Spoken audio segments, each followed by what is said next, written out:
Hello YouTube! AI is something that I've been wanting to talk about for a long while, and I just now started my channel, so I figured that this would be a good opportunity to do so. The footage that I have set up for this was a painting that I did. I'm showing traditional art here because it's something that an AI could never replicate. If you're starting out with art or just wanting to get into art, or even if you're experienced and getting discouraged, please remember, AI could never replicate what you do. I would much rather see messy sketches and terrible drawings over AI-generated slop that I don't even consider art. AI has been marketed as a quicker, cheaper way to do things that any real person could do way better. Companies are firing employees, people not even trying to write or draw. It's no big secret that this is having a negative effect on the environment. It is a scary world that we live in. All I feel that I can really do is avoid it as much as I can. I hate seeing AI overviews on every Google search that I do, and AI chatbots for things that I'd much rather consult a real human about. AI generated images on everything that I search for in image search and on Pinterest, though I've since learned that you're able to tune your preferences and turn that off on there. On that specific platform, at least. So hats off to them for that feature. And as AI is trained on more and more things, it becomes harder to detect what's AI and what really isn't. Now, while I'm not a huge partaker in all of the global warming stuff, oh, AI is going to ruin our environment, the world is going to be destroyed, it's causing so much global warming, I do see the points that people are making. AI data centers consume large amounts of fresh water every single day in order to cool their systems down.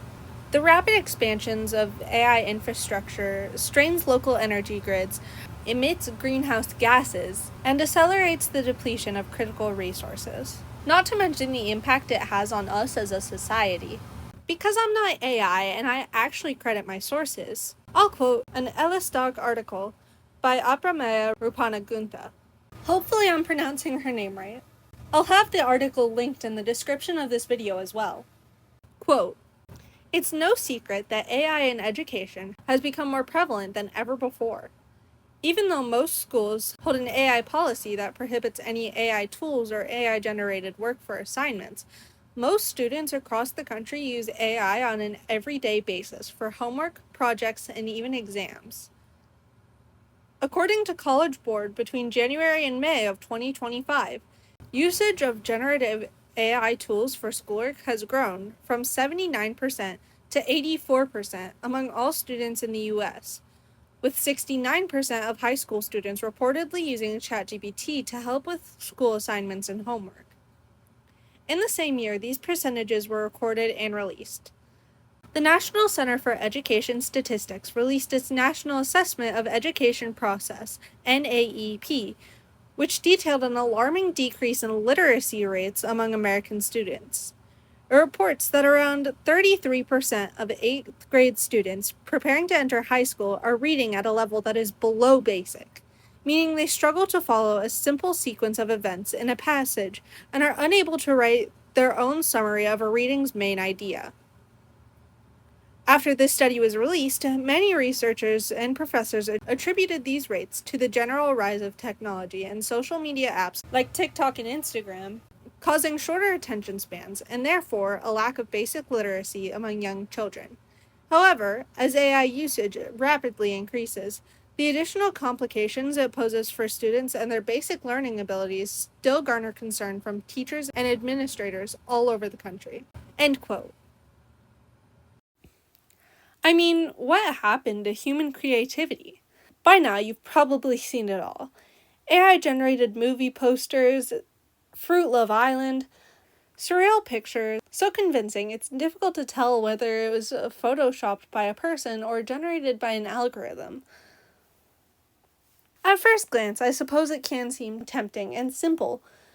You type a sentence, press enter, and watch an image or an essay appear out of seemingly nowhere. It's instant gratification. And if it's good, it's And if it's objectively good, it's easy to lie about it, pretend like it's your own, even gain a following for it.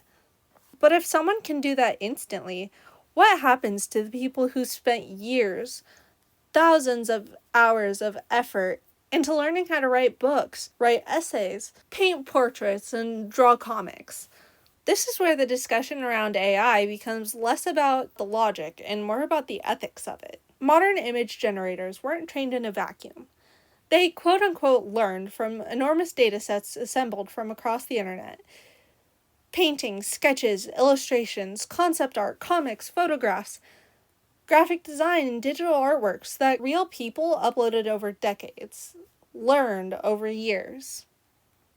Many of those artists never consented to having their work included in training datasets.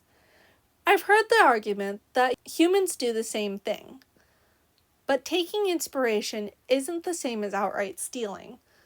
When real people are finding their style, it's okay to take a couple things from the artist they like, or maybe copy certain features of an art style that they admire. And there's so many great creators out there who put out tutorials for people wanting to draw like them. It's nothing like what AI does.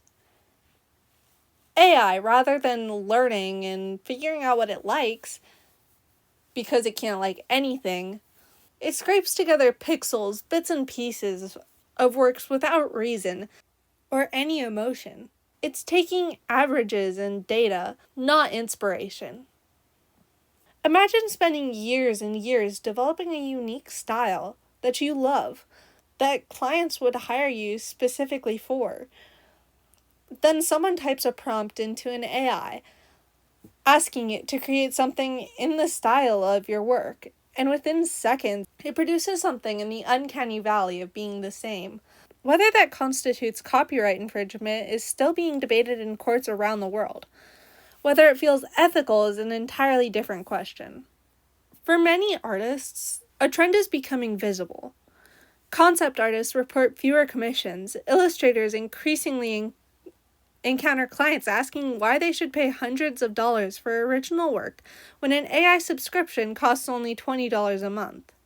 Stock art images are becoming saturated with AI-generated images, and freelancers now find themselves competing not only with other people, but with software capable of producing endless variations in seconds. Another thing people have been arguing for AI is the comparison of it to, say, the calculator or computers. Maybe when new technology first comes out, it can feel like cheating. I bet if you were a writer before the printing press became a thing, you'd be a little miffed at how many copies of a manuscript could be made in minutes. But that's really not the same thing as AI. The printing press didn't put writers out of business. It helped them. The calculator didn't put mathematicians out of business. It made math a little simpler and transactions easier. Television didn't put live performers out of business. It gave them a chance to reach more people. But AI? While people claim that it makes art more accessible, I claim that it's doing the opposite. Beginners become insecure that their art isn't good enough. When AI is good in milliseconds, pro artists get scared that their art is going to be stolen, or commission rates go down. But one thing that I'd like to say is that art doesn't have to be good. It just has to be art. Though I'm not saying that to say you shouldn't learn how to improve your art skills. For me, that's the fun in it. I love learning new things to level up my art. I watch tutorials from talented creators when I don't know what I'm doing, but usually I just wing it. I allow myself to make mistakes. When my mom was in school, she became such a perfectionist about her art that she stopped doing it altogether. And I think if she kept up with it, she could be a better artist than I have, seeing some of her old sketches. And my dad paints miniatures, something that I think AI would have a much harder time replicating. He's really good at it, too. And he gets paid quite a bit when he does commissions. And some of his earlier work probably wasn't up to the same standard as it is now. My point is, if you're going to do art, let it be art, not a robot's recreation of it. Thankfully, people have made ways to fight back against AI. There's programs like Nightshade and Glaze. that if applied to your art will quote-unquote poison any AI attempts to train off of it. Nightshade works by changing pixels in a way that's imperceptible to humans, but could confuse an AI very easily. And Glaze does the digital equivalent of putting a cloak over your art to stump AIs. Even though the AI still has so much free reign, as little as 50 to 100 poisoned images can throw off an entire AI model. Even though the internet is a scary place, it's good to see that people are fighting back. And hey, it would help me out if you'd like and subscribe to support a real artist. Keep creating, keep doing what you love, and I'll catch you on the flip side.